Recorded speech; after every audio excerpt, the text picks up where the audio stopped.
Hey, everybody, I'm Jay. And I'm Jared. Welcome to Mentor Minutes. This is a podcast where we talk to designers about upcoming games. We focus on top 10 lists and other board game related topics. Also, you can check this out on YouTube. We do a video version of this podcast as well on the Meet. It's the Is that an edit? no. We're going with Keep going. this. We're gonna keep going with this. Oh On yeah, the Meeple Mentor YouTube channel. that's right. Although this is the Mentor Minutes podcast. Not So to confuse you because of all the yeah, mentor I mean, meeples and stuff. I've only been doing this for a year, so I mean, Here we it's are, episode 32 or so. yeah. I mean, eventually, about maybe episode 100. I think all 10 of our followers might- will believe Yeah, it. I might get it right. Hey, mom, love you. Today we're going to be doing another interview with a new board game designer. One that I'm really excited about. Yeah, this game looks really good. Really interesting game. It's called Cytress, and we're joined today by the designer of the game, Sean Lee. Hey, Sean, how you doing?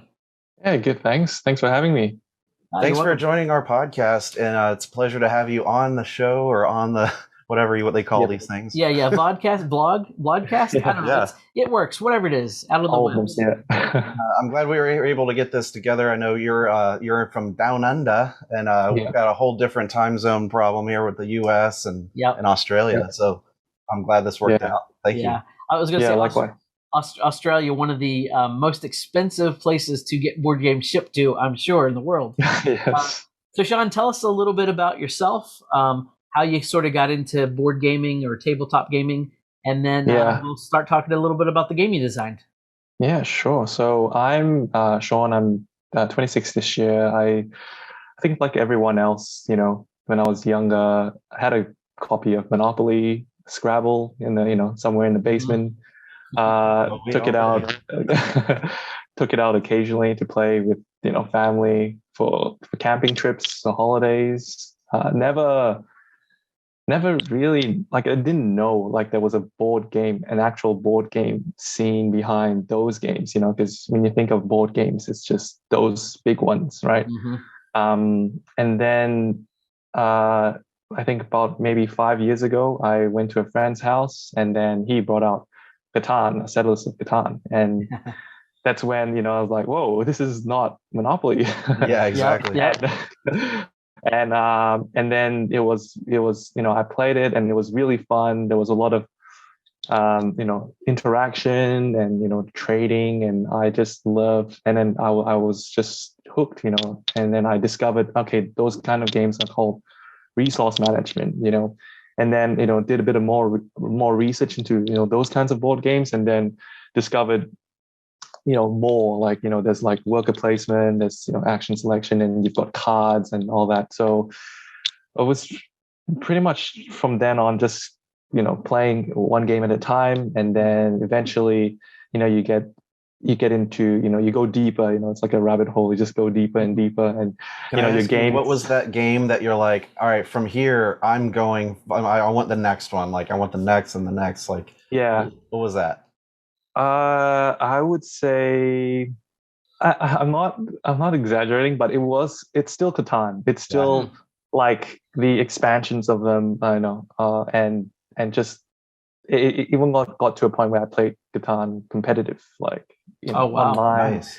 And it was really intense. So I from then on I went into other worker placement like Lords of the Waterdeep, more I guess back then it was hard for me, but now I would say intro worker placements, and there are really good ones out there like Stone Age, and just there's just so many icons. Exactly. And then I just kept going deeper, and then it went from something like Catan to Scythe, all the way to the other extreme. One of my favorite games. You're talking his language. That's like his number one or something. Yeah. It's up there. Yep. And then Terraforming Mars is a huge one. So so pretty much just the Euro space is where I'm at. I enjoy playing those games, like even the ones behind you. Like I've seen, I've played Blood Rage, played Tolkien, like these Euro ones. Two more of my favorites. Yeah. And even the one that's just on your left, Jared, the Rising Sun. I love that one. Yeah. Even that one's got the Euro. This is like my Asia themed games stack right here. And then sci-fi right behind me. Yep. Yeah. So a lot of the ones like even viticulture, most of Stonemaier games, because I think Stonemaier does a lot of resource type games. I'm a big Stonemaier fan. Right. Yeah, same. Just played Tapestry the other day, actually. Got a big collection over here too. Yeah. Tapestry. I've played everything Stonemaier. I've played essentially. Nice. And have you played Rolling Realms? Rolling Realms. No, I haven't played Rolling Realms, but I've seen videos and all that. It's a really exciting game. I can't wait to get to try it. I haven't played it yet, so I'm asking everybody that I meet. They're like, "Have you played this?" Because it's like I see it everywhere, and I want to hear what people think. Yeah, I've heard it's definitely. Now, Sean, I'm obviously seeing the box cover for Cytress behind you there. That is a really great art for that game. How did you go about? Well, I guess first off, is this the first game you've designed? And what was your sort of inspiration for getting into design after being sort of in the hobby for about 5 years? Yeah. So, to answer your first question, let's go with the design. It's interesting because it started off as a Catan expansion, like my own homebrew expansion. Trying to use those hex, trying to just make them maybe like it doesn't have to be interlocked, maybe it's separate, maybe I'm just trying to come up with different rules for it because we just enjoyed that game so much. Right. So it's funny because I thought I could make an expansion with Catan. I thought it was doable, but then after the first few play tests, it was like, this is bad, and I was like, wow, it's actually it's harder than it seems, it's a lot harder than just writing a bunch of rules and thinking that will work, right? Because having a fun game requires you to go through that playing and then seeing if it works. If it doesn't, then you have to throw it out. A lot of play testing.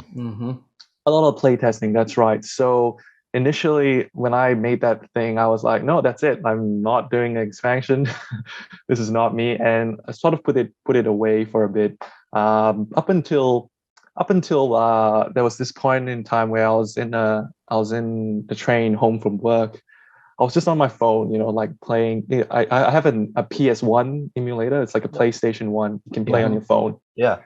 And one of the games that I played on there, and it's a game that I played 10 years ago, or more than that, 15, back when the PS1 was out, was a game called, believe it or not, it's Naruto. All right, Naruto, the anime. Okay, yeah. Yep. But it's not the Naruto that you think. I mean, it is the Naruto. It's the same IP and everything, but it's a board game. Anime or anything. Oh, it's a board game. It's a board game. It's a digital board game, right? So I played that, and I was like, "Whoa, this is still really fun." And I'm like, why is that? And then I was like, oh, okay, because the premise or the essentially the game itself is a board game. That's why it still works even after 15 years. It doesn't feel outdated because well, it depends on the graphics at that point. Exactly, it doesn't depend on the graphic. It's literally strategy and essentially a board game, right? So I was like, wow, what if you could turn that into a game and then into a board game and then play it, and then that got me going. I started immediately, took out my notepad and scribbled some notes, oh, look at this mechanic's kind of fun, and then that mechanic's kind of fun. Right. And then I was like, all right, I feel like I've done this before, and it's like, oh, last year I tried to make the expansion. so brought that out again. Two of your designs. Yeah, if I don't have it here with me, but I do have the original A3 sheet of paper where I tried sticking all the Catan, I printed the Catan map and I tried sticking on the thing with the Naruto. It looks like a mess, but it is what it is. And that was, I guess that was the origin, that was the first prototype A. prototype A of Cytress. It wasn't. I didn't have the idea to make it Cytress yet, but it was like, okay, it's going to be a game that has hexagon tiles. That was the first step, right? That was the first step. And that's where I put all my focus at. Just try to make a game with that requires characters or some sort of cube or something that you can put on these hexagon tiles, just like Catan. Because I really like that, that moving of pieces and that, that modular, moving your tiles around and whatever. Yeah. And so from there, it just started growing. Like things came in, it was at one point it was just like a deck builder with the hex tiles, and then at another point it was just pure worker placement. And so things were like coming in and out, themes were changing like every month, because you were like trying anything and everything on this to make sure it was going to be like the best. Yeah, you want to make it a fun game, right? So yeah, exactly. So I just threw everything into it, and it was crazy because it went from one game to another game, like night and day difference, Yeah.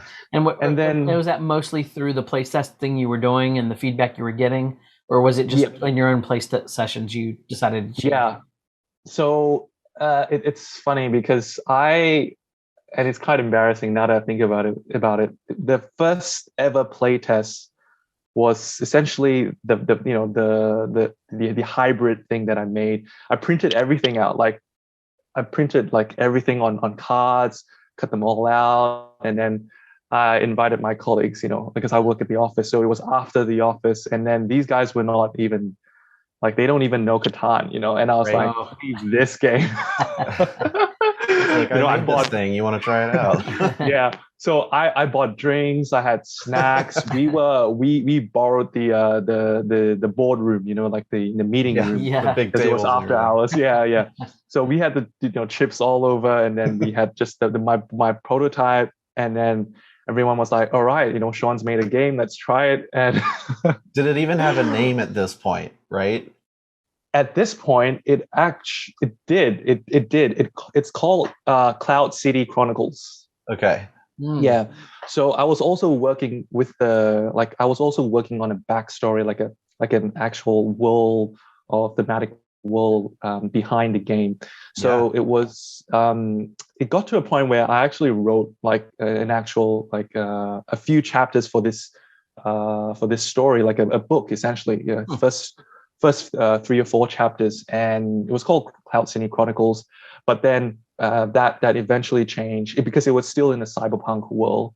So Cloud City, which is the floating city, that's this thing here, that got renamed to Cytress. Not Cytress, Stratus. So Stratus is short form for stratosphere. Yep. So cirrostratus clouds and what? Yeah. So that was originally called Cloud City because it makes sense, Cloud City. But then I'm not sure if you're aware, like there was a game that came out last year called Cloud City. I have played it. Yeah, by actually Phil Walker Harding, who's also an Australian designer. Yeah. So yeah, wait. Is it Cloud City, or am I thinking of the wrong thing? I'm thinking of the. You mix up Phil Walker Harding all the time. Yeah. So what's the game with What's the Phil Walker Harding game with the city building game? Is it Cloud City? Cloud City is the one where you got tiles and you drop these tiles and then you drop like buildings on them and then you try to make walkways. Yes. Yeah, that's the one. Okay. Yeah, that. I like that game. Yeah, I was. Pretty light. It was Phil Walker Harding. Yes. So it was right the first time. If he's wrong, we're going to hear about it. Yeah, I was confused. I was confusing it with Cloud Age, which is not Phil Walker. That's Harding. Alexander Pfister. Yes. Okay. All right. So just edit all this out because I was right at the first time. No. Right. It's staying in. It's staying in there. It's staying in. This is gold. Yeah. We're also comedians. Yeah. So I love Phil Walker Harding. His games. I love his games. Me too. I follow him, and he, Cloud City came out, and I was like, oh no. And I had a look at the game, and it's like, all right, it's building up, it's sort of the same thing. So it sort of made me think, all right, how am I going to do this? Is it the gameplay going to change, or is the story going to change? And then I was thinking, okay, no, I think the gameplay is different enough because mine's actually, it's heavy, first of all, but it's actually got more of the cyberpunk, like it goes more into the lore. It's got a lot of theme to it. Yeah, and so I thought maybe the name change would be better and maybe make it more cyberpunky, and because Cloud City, it's sort of like there are a lot of movies you've seen out there that deal with this Cloud City sort of thing that is probably, I mean, it is cyberpunk. Like I'm not sure if you've seen Elysium. Yeah, love that. I like that movie. Yeah. So it's sort of like that. I guess you could call that a cyberpunk, but it's also like Little Nemo. Yeah. That's an old school one. Oh, is it? Okay. Yeah. I'm lost on that one. Adventures in Dreamland. Yeah. So the Cloud City, I wanted to be more cyberpunky. So I wasn't sure if Cloud City, had that same people could associate Cloud City with cyberpunk, the cyberpunk theme. So Cytress is essentially the short form of cyberpunk fortress. It's like a combination of those two. Yeah. Nice. So Cytress, yeah. And then I like that name a lot. It's a cool name. Yeah. Like cool it name. Sounds cool. Even like now that I know that there's like that conjunction, I'm like, that's even more awesome. Yeah. I agree. So you said this is a much obviously heavier game than something like a Catan, but where would you kind of place it now that you're experienced with board games? Yeah. Where would you place it as far as the weight of the complexity of the game? Yeah. So my two favorite board games of all time is Terraforming Mars and Wingspan. These are my favorite two. And I have friends who enjoy Wingspan. I play Wingspan. I go to their house. They always bring out Wingspan. But I have another group as well who loves Terraforming Mars. And I was like, okay, I love this, I love that. Why not? Let's find somewhere in between. So I would say Cytress is a more difficult version of Wingspan because the theme is more, there's more theme behind it. But Wingspan is amazing with the birds and all that. But it's got that heaviness of Terraforming Mars to it as well. Like you got to think about things because there's different ways of scoring. And the sci-fi aspect too. Yeah, and the sci-fi aspect. I feel like a lot of games that have the sci-fi aspect or the sci-fi theme usually are more towards like the heavy side because you get to read more about the lore and even like that game behind you, Black Angel. There's a lot of I feel like there's it's sci-fi. It's also it's heavy. It's a heavy really Euro. Thinky. There's a lot of story behind it as well that drives what happens in the game too. It's definitely in that heavier category.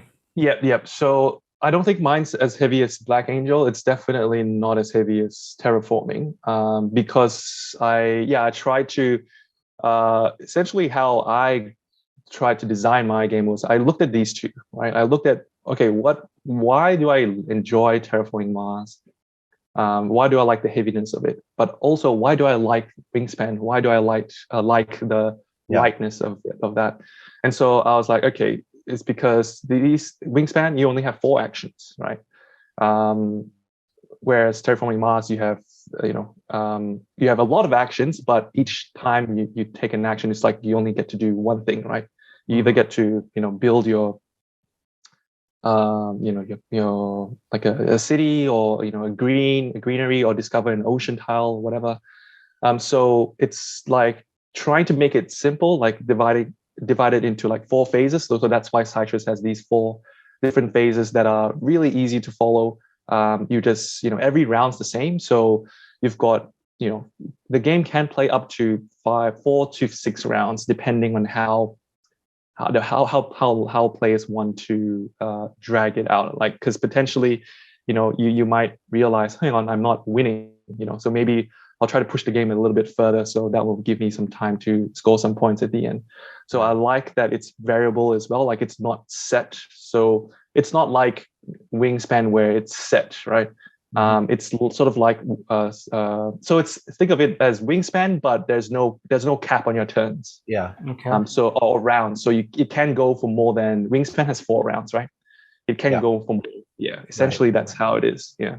So to kind of give a quick understanding of like where the game is now, and you know, for what kind of game this is, can you give a summary of like what the theme is and generally how it's played, so people can get an idea for, you know, what the experience is like, and if it's fully developed too, because I'm seeing all the box covers behind you, so that makes me think the design is completed. But yeah, we'd love to hear about that. Yeah. So in terms of the design, of the gameplay itself, it is pretty much finalized. We are going through some in terms of development, which is, you know, all the components. Obviously, we are putting it on Kickstarter, so we are looking at upgrading a lot of them. And we don't have like a, you know, a deluxe or a standard version. We just want a final perfect version, right? That's got the best components. So if, you know, wherever you go, you won't feel like, oh, I've only got this standard one. Whereas, you know, people who've on the Kickstarter, they have the deluxe. I mean, possibly maybe in a future project, but for this one, I just want one complete version where everyone's got the same. And these components, I'm trying to get them to be as best as they can. So we've got standees which are, you know, just a normal standee on a, you know, on a plastic stand. We're hopefully trying to get that into like a good, you know, possibly a miniature. You know, those resource tiles. Instead of tiles, we want them to be actual, you know, wooden meeples. You know, those characters, the crewmates that you send up to Stratus. Those ones we also want them to be, you know, 3D wooden meeples as well, rather than cubes or, you know, whatever. Sure. So these ones are, you know, they're playable. They're sort of like the standard, the you know, the bare minimum essentially of what you can use to play, and they still feel that they still have the same experience, enjoy the theme, enjoy the gameplay. But I just want to elevate that experience more, making sure that, you know, it's like, wow, this is, you know, like the cards come alive, you know, the characters feel alive. Yeah, like the gameplay is solid. It's there. It's been designed. It's been play tested. But now that it's kind of in that pre-production phase, we want to get the best art that it can have, the best components that it can have, and like you said, something that you can immediately look at and be attracted to play. Yep. Yeah, and speaking of art, I mean, the box from here looks really good on the shelf back there, but it looks like also behind you there's like a 3D version of the game, so it doesn't look like a flat board. Is that one of the game components? Yes, that is correct. So I'll bring it down. So this is Stratus. It is one of the 3D structures. Well, currently the only 3D structure that we have in the game, which you have to assemble. It is quite simple because it is, you know, it's pretty much you just put the two pieces together and then you just stack the 3 layers on the top. If you've played Everdell, I was going to say it reminded me of the Everdell tree. Right. Yeah, it's something like that. So I like the look of that. It's very functional. So each layer represents a different, I guess, you know, where you are in society, right? The higher you go, the more rich. Like your class. Yeah, your class essentially. So it does come, you know, these are not just for decoration. You know, where you put your meeples essentially show you. It also indicates that you're winning, because the higher you go, you know, the more points you get as well. So it's a good indication of like where people are at in terms of their scoring, but it's not the final, because like I said, you can still score in other ways. And it's just I just like having, you know, when I played Everdell, I was like, wow, the tree is nice. I like the tree, but yeah, I love it. Yeah, that's right. Yeah. But I was like, maybe if I could do more with it, like I want this tree, I want this thing to be more involved. So every round, like you'll be doing something with this, right? It's not just cool. It's not just at the side, you know, where you put your cards. Functional. It's very functional. That's right. Yeah. I want people to constantly look up, and you do look up, because, you know, in the story of Cytress, you are playing as these rebels under, you know, in the city below. You can see this is actually an actual city, a smaller city, and they are constantly looking up, right? They are constantly looking up. Wow, if only I could go up there one day. Which is actually something you do, because the cards are on here. So you're constantly looking up to the city, not just the board. You're constantly looking up. Okay, what do these guys want? because in order to go up to Stratus, you have to meet these stratolites, these people, these elites who are up there, and they have these. They know where the access tubes are. These tunnels, as we call them. They're like garbage chutes, as that you see in like a leader battle angel.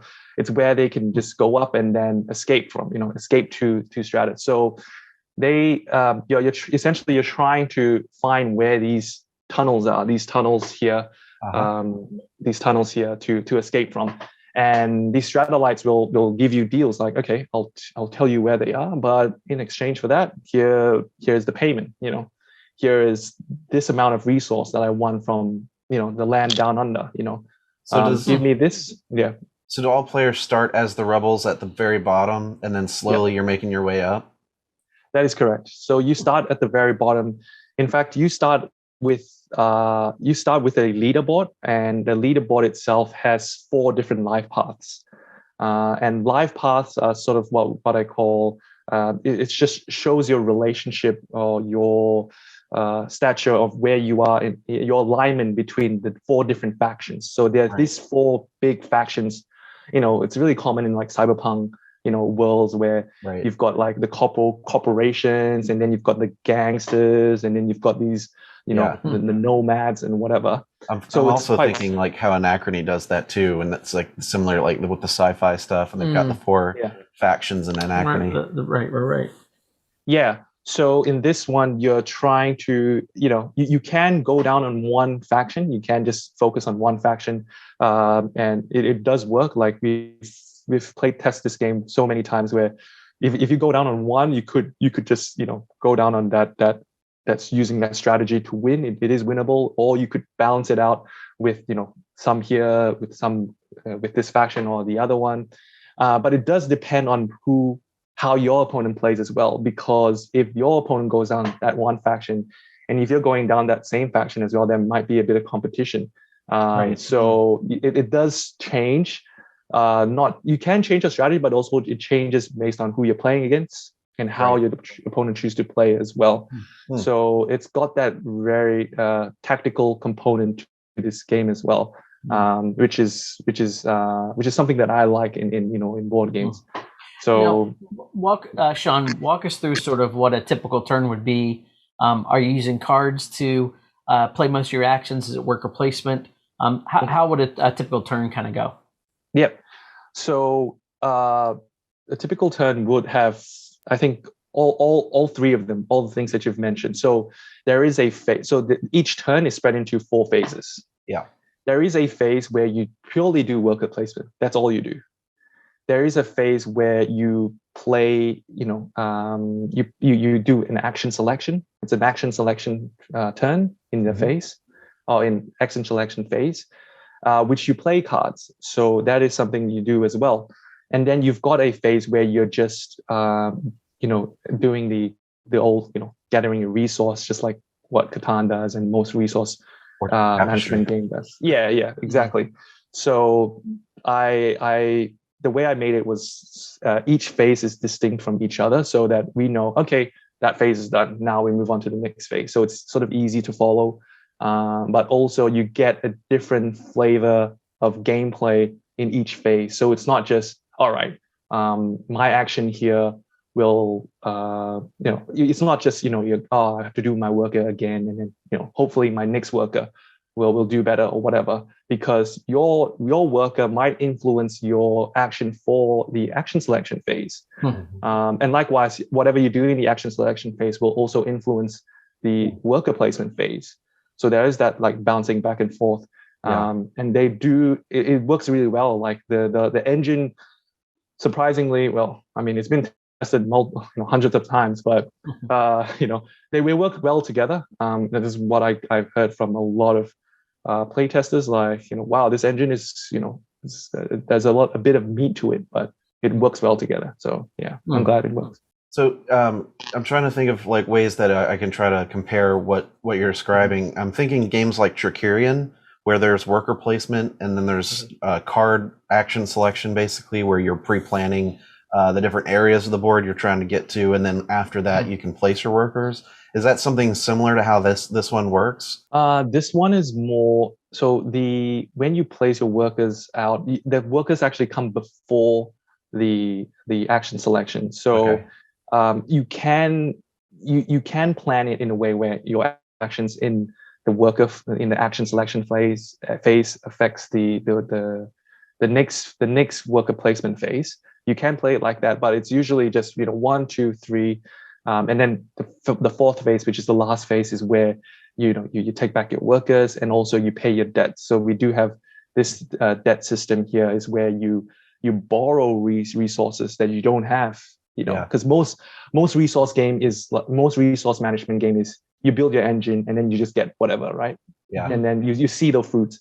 But in this game, I wanted to do something different, the opposite. You actually take the resources you don't own, right, first for yourself, and build whatever you want, score whatever points you want. But if you don't pay it back, that's why it's called a debt. If you don't pay back your debt, the loan shark's gonna be chasing you. Yeah, exactly. So you'll be getting you'll be getting neg VPs, or points deducted. So can you still win if you got your legs chopped off? Depends on how well you do with those borrowed resources. If some people can, they can really plan ahead. Like what I've seen is people who are really good at strategizing for, the 2 or 3 turns in front. Like they can borrow these resources, up front, and then they can do whatever, and then they manage to pay it off at the end, which is amazing. Because sometimes I'm scared to go to the loan shark because of that very reason. I don't want to get my legs cut off, So yeah. How long do players have to actually pay back those resources? Is that pay it back at the end of the round, or they have 3 rounds, or end of the game? Yeah. So you can pay back your resources at the end of every round. But if the round ends and you haven't paid that back, and the round ends and the game ends and you haven't paid that back, you get those minus points. Which is why some people, if they know, okay, I've got a lot of debt that I have to pay off, they might want to extend the game for 1 extra round, so that gives them the chance to pay it off. But if you are the other player, you might want to finish the game early so that they can't pay off their debt cards, and then they'll have to sit with all that debt, and you might possibly win that way. But that's just one way of getting or gaining your points, or managing your points that way, because there are other ways of gaining your points. Maybe it's okay to take all that debt. Maybe it's okay to get your legs chopped off if most of your crew is already up on the city, because you already have all the points up here. So maybe you can take some points off. So yeah, it depends. So most of the time when the game ends, do most players have some amount of debt?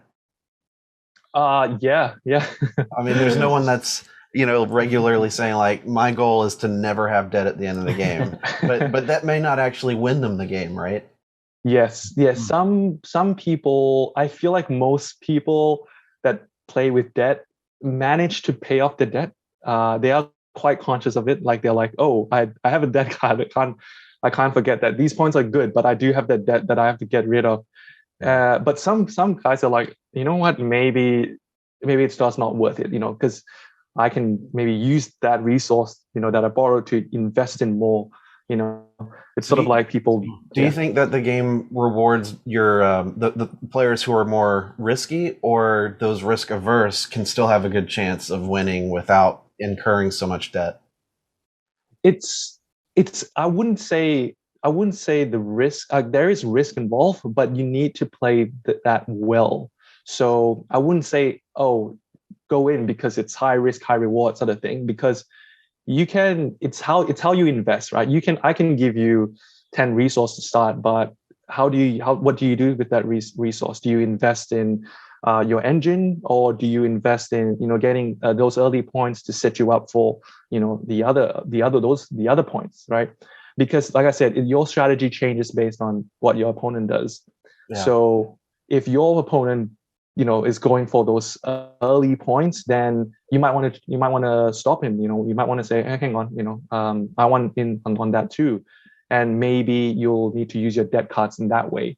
but that would mean that would leave you open with a weaker engine. So if I'm playing as the rebels, I'm trying to get up to this floating city. Can I just spend my resources to build a flying car?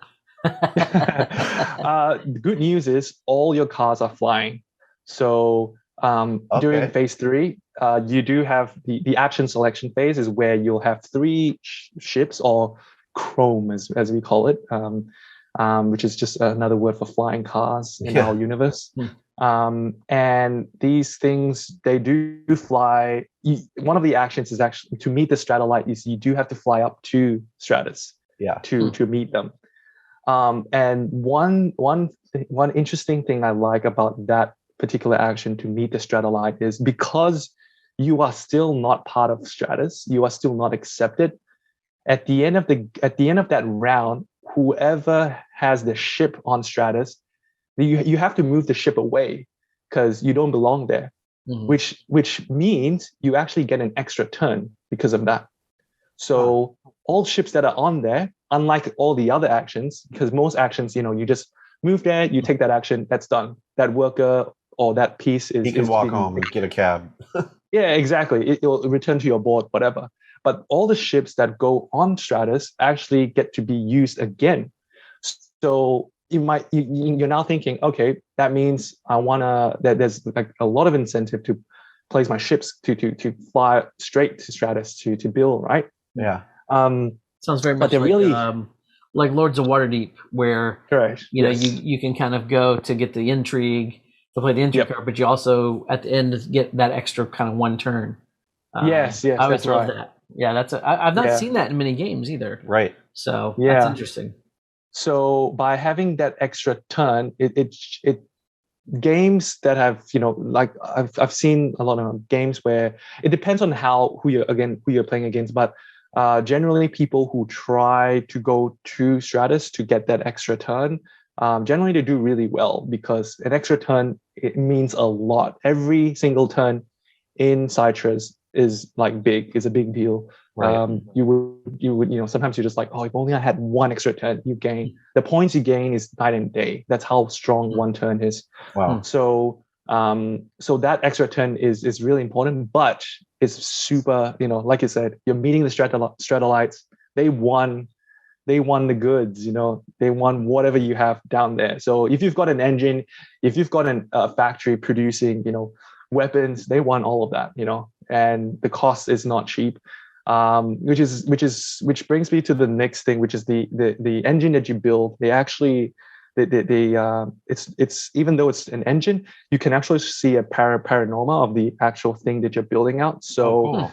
Yeah, so you can actually see the background of like what you're building as well. It's not just an engine. Like the pictures, they all line up, sort of like what Funfair. I'm not sure if you've played Funfair. Oh yeah, right. Yeah. It's got that panorama. Tokaido has those panorama cards. Yeah, exactly. It's the panorama sort of thing. So you're also building that scenery, That's neat. And the Stratolites, they want that. They want all of the engine, the fruits of your labor. They want all of that in order for you to come up. So yeah.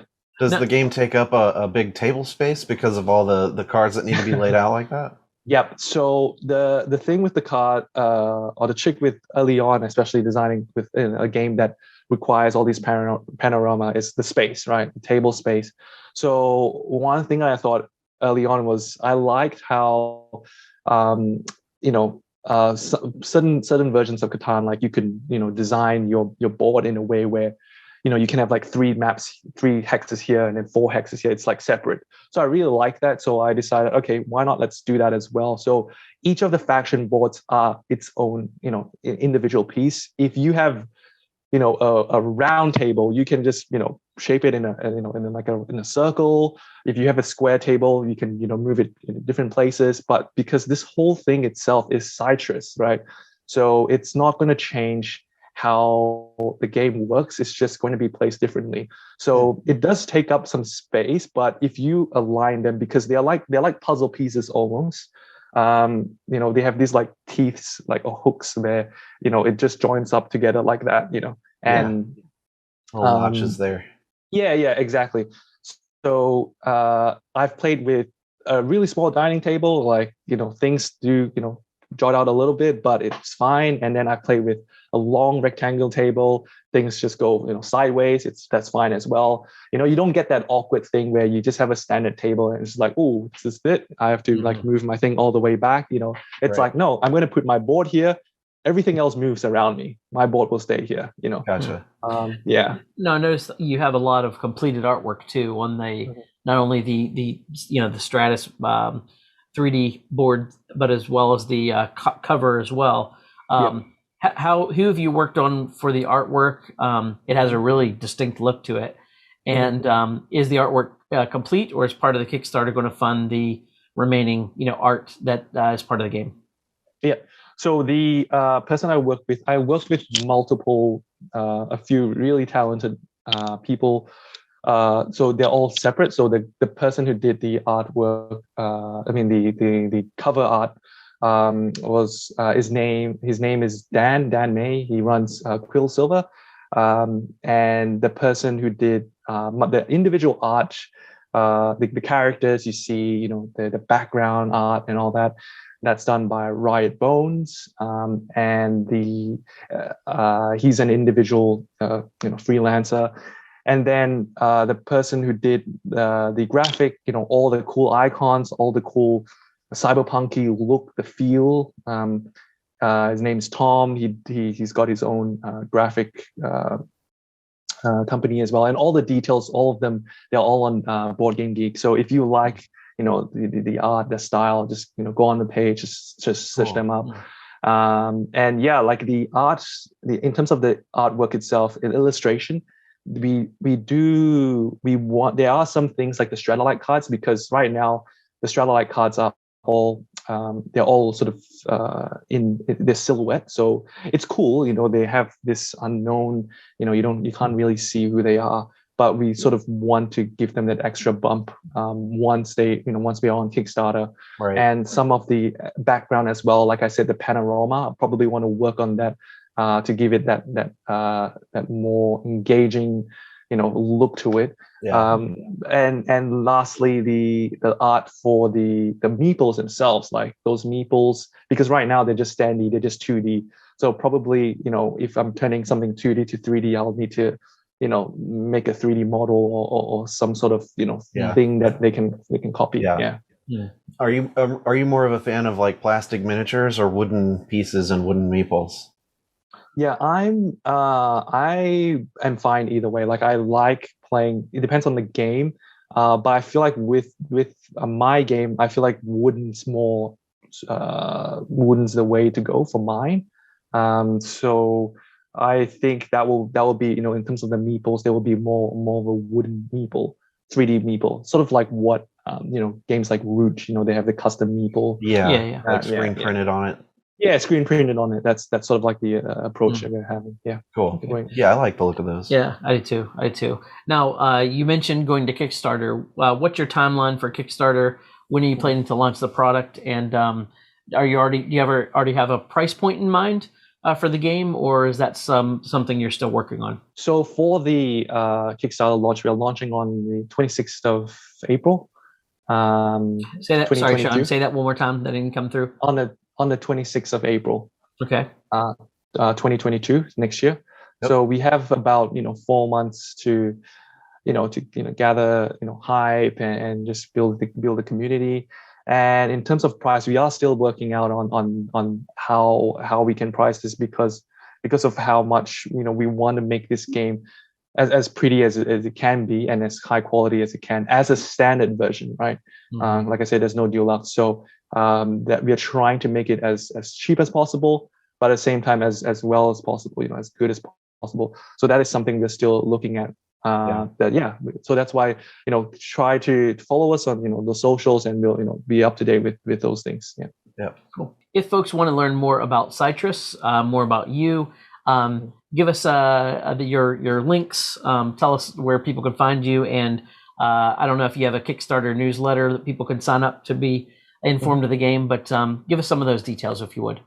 Yeah, definitely. So if you want to sign up for the email list or just join the community, just hop onto cytress.com. It's CYTRESS.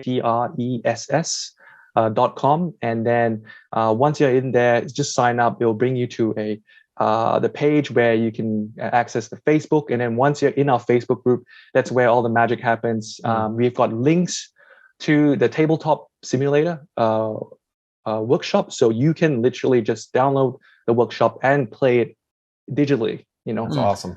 So you can try. The rule book is in there, so you can have a read of the rules. Finalized rules. It's right there. That's awesome. Yep. The how to play video is also there, and just all our socials. If all our socials is essentially behind. It's redirected from our website. So if you want to go to our Facebook, it's cytress.com/Facebook. If you want to go to our Twitter, cytress.com/Twitter. Okay. If you want to play the game, it's cytress.com/play. That's play. it. Okay. Yeah. Nice. I like it. Easy to remember, nice and simple. Yeah, everyone should do that. Yeah. And Sean, I mean, it's obvious that you've done a lot to already sort of create the world building behind this. You've got pretty much the finished design. You've already got a lot of the artifacts, etc. So it sounds like you're really well prepared for your Kickstarter launch as far as that goes. So it's great to hear that, and the fact that you already have the rulebook done and a playable digital version on Tabletop Simulator. Those are all really, really positive signs in my book. Mm-hmm. Yeah, it definitely sounds like a game I really want to play. Yeah, I'm very interested in this. I love the theming. I love the games that have like a story to them. Yeah, and like kind of that structure and background. So even if it's like a Euro, it's not dry. Like it's thematic. Even though totally. This sounds amazing. I love worker placement as well. So yeah, same here. So I think Sean, we definitely want to do a play session with you as well. And maybe at the end of the video, we'll come back with more of our thoughts after having played the game, and give our take on it as well. Yep. Awesome. So Sean, thanks again for being part of Mentor Minutes. This is a podcast with me and Jared, and looking forward to hearing more about you and the career and Cytress as well. So I've been Jay. I've been Jared. Thanks for watching, and thanks for listening. And we're back. We're revisiting just our thoughts after playing the game of Cytress. Now, we didn't end up getting to play with him like online or Tabletop Simulator, but we did receive the prototype. And so with that physical copy, fully playable copy, Jay and I sat down and played a game of it with another friend of ours. So we had a three-player game, right? Yeah, three-player game, and it was a prototype, but I mean, a lot of the artwork, it looked finished to us. Components were really good. Even there's sort of if you picture in your mind Everdell type of tree. Yeah, it definitely has that building tree of Everdell, but it has multiple levels. And it's it represents Stratus. Yeah, and Stratus is like the city that's sort of floating above Cytress. So yeah, it was really. I mean, it was a pretty fully fledged out prototype. Very impressive. Yeah, prototype. Really nice. With just a few tweaks, I think this game is going to be like really, really solid. Yeah. And I can't wait to see a lot of how the final production ends up looking. Yeah. What are your initial thoughts? Yeah, so this was it was interesting when Sean was describing it to us, because I was trying to picture in my mind like how the worker placement would play out. It definitely felt different than the way he described it when I was actually playing it. And what I mean by that is that I was sort of picturing worker placement in kind of a different way, where one action would sort of trigger another, the way it really felt to me was it was almost like playing two, maybe three almost different worker placement games kind of combined. And what I mean by that is, you start out, you have like your leader, and your leader basically goes out and has only specific spots the leader can go, and they kind of draw income.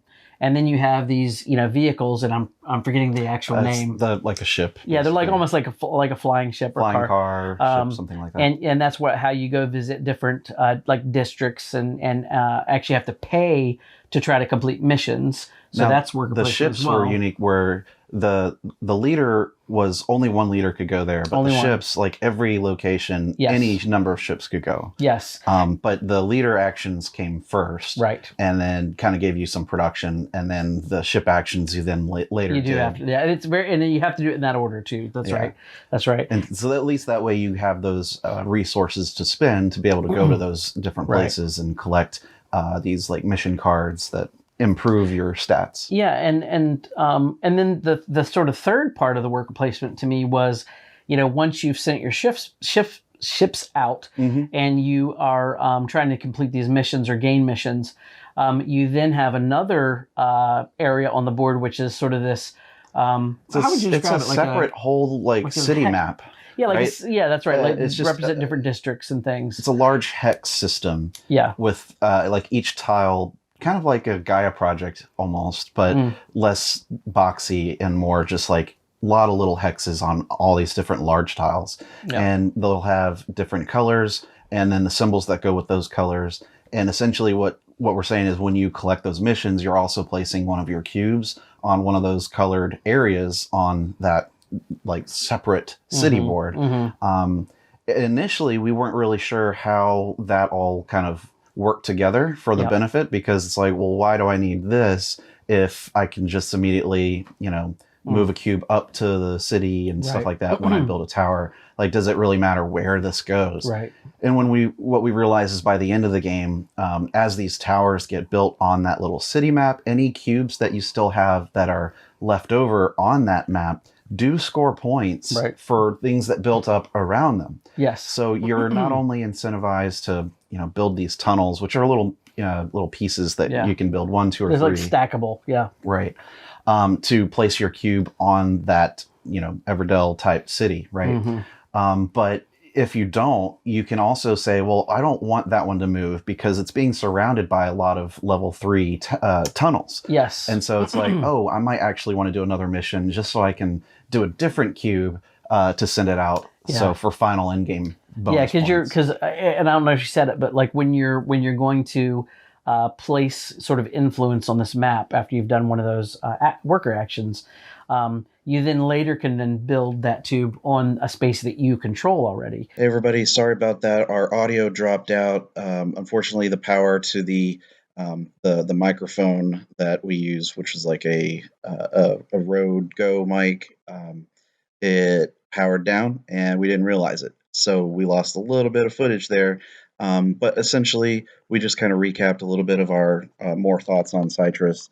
But I think for now, you could say we both enjoyed it, and we are definitely looking forward to checking it out on Kickstarter and the full campaign when it goes live soon. And it's been a pleasure chatting with Sean Lee and being able to try out the game in its prototype form. So thank you guys so much for listening and tuning in, and apologies for the audio issues. We should be back to normal next week, or you know how it is, next 2 weeks, whenever, every other Tuesday. You know how it goes. Thanks so much. I've been Jared, and Jay's out, but we'll see y'all next time. Bye-bye.